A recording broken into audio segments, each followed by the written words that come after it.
इधर छत्तीसगढ़ में शनिवार को अमित शाह ने भारतीय जनता पार्टी के फेवर में एक चुनावी शंखनाद कर दिया था।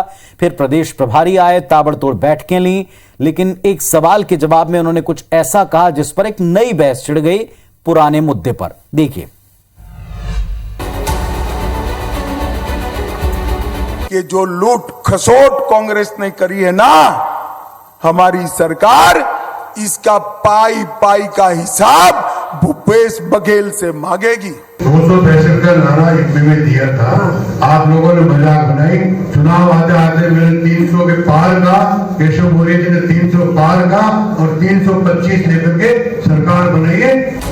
बीजेपी के रणनीतिकारों के इस बयान से साफ है कि पार्टी छत्तीसगढ़ में वापसी के लिए कमर कस चुकी है। पर सवाल ये कि 15 साल में महज 15 सीटों पर सिमटी बीजेपी के पास सत्ता में वापसी का प्लान क्या है? इस पर प्रदेश प्रभारी का जवाब भी सुनिए। मैं ये कह रहा हूँ कि जब 2-4 बात की कमी होती है तो हमारे पास आना देने मना करेंगे क्या? नहीं, आप लोकतंत्र का अच्छा उदाहरण पेश करें ना।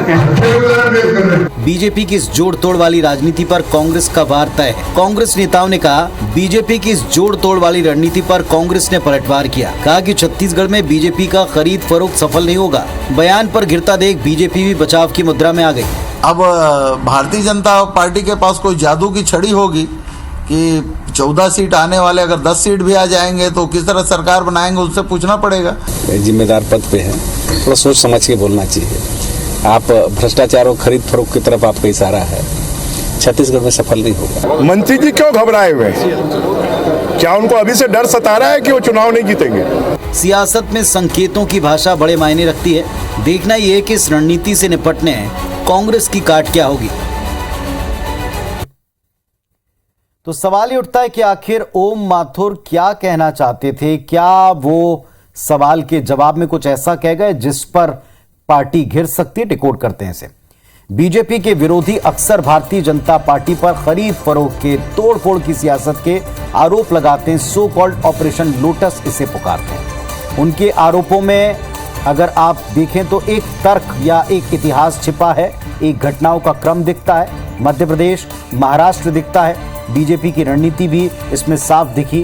कह सकते हैं कि बीजेपी किसी भी स्थिति में सत्ता हासिल भी करना चाहती है और उसे बनाए रखने का हुनर भी जानती है। मध्य प्रदेश में जो कुछ हुआ, कांग्रेस को इससे बड़ा झटका लगा, लेकिन क्या सबक लिया, ये कांग्रेस की पाले के लोग समझते हैं।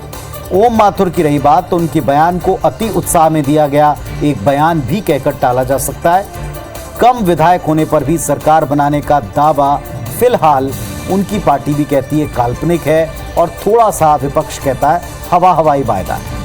छत्तीसगढ़ में बीजेपी को अपनी जमीनी पकड़ के ऊपर क्या विश्वास नहीं रहा, यह सवाल भी उठा है। लेकिन बड़ी बात यह कि किसी भी राजनीतिक दल के लिए चुनाव जीतना पहली प्रायोरिटी होती है और चुनाव जीतने के बाद सरकार बनाना, और ऐसा बीजेपी कई राज्यों में करके दिखा चुकी है।